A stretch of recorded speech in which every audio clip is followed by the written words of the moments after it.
Sabi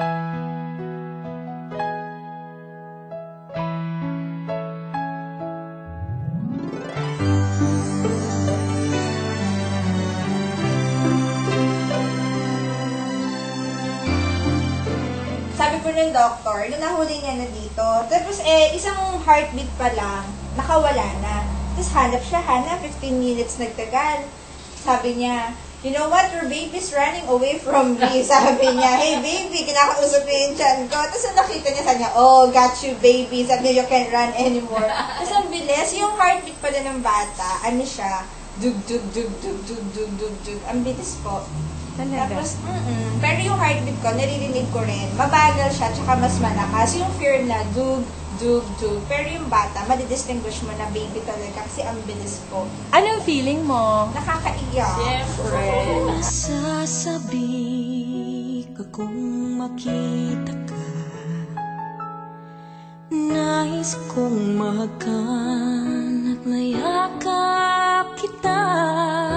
Kung ang larawan mo ay kayang ipinta, sana matagal ko nang ginawa. Nalaman ko so buntis ako 2 months na ako.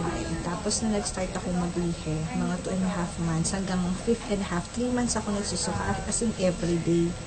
Ang hirap-hirap ng feeling mo, hindi ka makatayo. Hi, man. Ayan. Dito mo Tingnan naman kung paano siguro. Baka naman yung inaanak ko dito kalit paglabas. Anong pagkakaiba nung bago pa lang tsaka ngayong 5 months na? I-explain mo. Sabi na makain siya ko. Ako yung Bukod 5 sa months lumaki ako ang ganito. tiyan. Sensor din, lumaki yung boobs ko. Lumaki ba tanging ganyan na talaga kalaki boobs niya?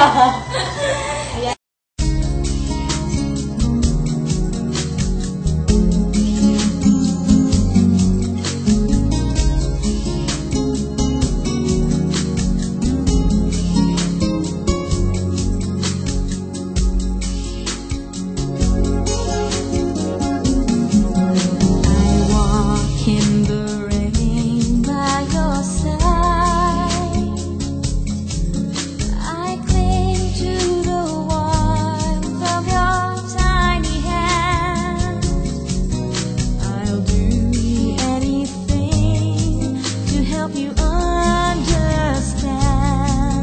I love you more than anybody. Kaya sabi ko, feeling ko hindi ako magkakaroon ng scratch, yung mga... Malakas kasi wala. Kasi i-stretch talaga yung skin ko eh. Nakakalimang baso ako bago ako matulog. Sige na, patingin ng buntis. Ang dami kang stretch marks. Parang hindi ako Yay! ng tubig. Mahilig kasi to sa tubig eh. Tumag-check siya.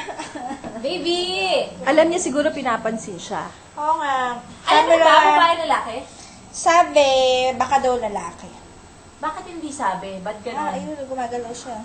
Tingnan Hindi sabi. siya sure eh.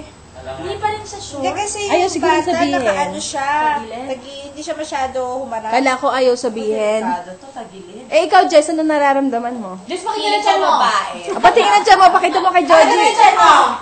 Dili. Palitaan tayo siya. Bakit naman stretch mark mo na lang? Pakita mo siya mo. Ilang pa na yan?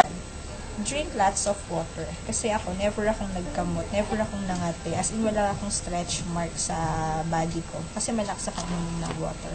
Ayun daw ba yung tip? Tip number 2. Fruits. Ano mo, hindi ako tumaba. Konti lang. Tsaka yogurt and tofu.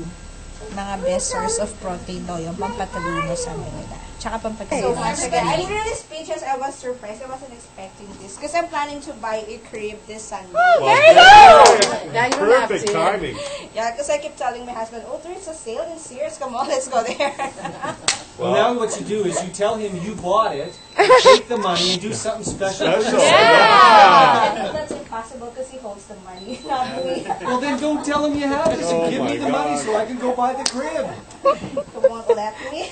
You need to spend some time with my wife. You need to spend some time with me, Arlene. Let's cut him in half. Ano feeling? What's the feeling? I feel like crying. No, I'll go get more. Nakakaiyak.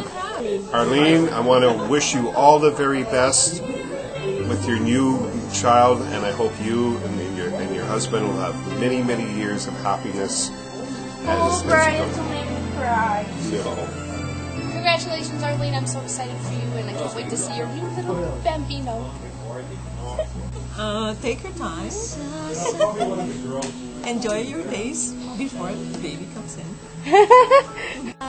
Good luck, Arlene. We'll miss you. I'll miss your smiling face. Enjoy your year with your new beautiful baby.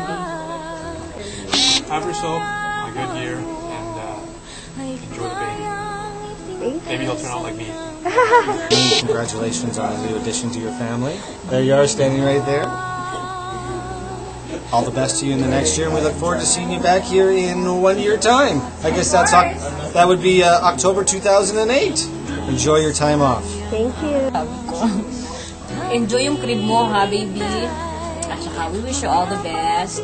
At sana healthy si baby. At saka, hindi ka na makaligtas sa amin nila. Dalaw-dalawin ka namin.